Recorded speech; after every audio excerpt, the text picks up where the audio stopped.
Inaaresto siya dahil sa ano? Boga po. Yung pagpaputok Opo. lang ng boga. Oh. Hindi po. Una po, pumunta po yung pulis dito. Sinapak niya po si kuya. Sinapak kagad. Opo. Tapos sinawakan niya na po yung short. Tapos arrestihin kita, sabi niya po. Oh. Nagpasukan po kasi kami dito noon. Kuya, pulis ako.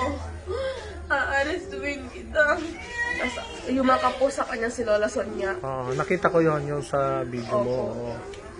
Tapos nasa tindahan Hindi po man sila. lang nakapagpasensya yung pulis na ano? Hindi po. Dumating po sila Wala dito, na Marlo. po ginagawa sila, ma'am. Okay. Nakikiusap na po sila. Nakikiusap na po kami. Aside doon sa alitan na yon, ay doon sa nangyaring yon, meron pa ba silang alitan na nangyari ng mga nakaraang araw? No, wala po. Ang pinakahuling ganito po nila. Yung una po kasi, yung hinarang po kami dyan. Hindi naman po nila daan yan, pero hinarang kami ng pulis. Tapos sinabi niya, anong gusto niyo? Ilabas ko yung pagkademonyo ko. Tapos, Yun ang sabi ng pulis. opo. Tapos dumiretso siya dito. Hinahamon niya si kuya ko, pati si kuya Pimpoy.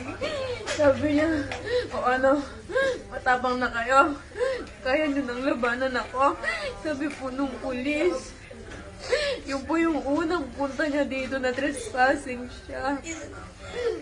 Inulit na naman niya. Inulit na naman.